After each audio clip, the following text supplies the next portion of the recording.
Këngëtari i njohur Labinot Rexha ka reaguar pasi Jozi goditi me shuplak gjestin. Në një studio televizive, këngëtari tha se Jozi kishte qenë edhe i burgosur në Zvicër.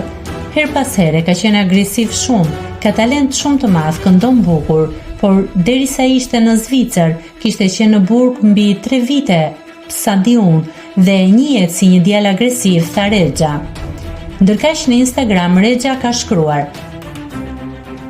"Më vjen shumë keq për familjen e gjestit.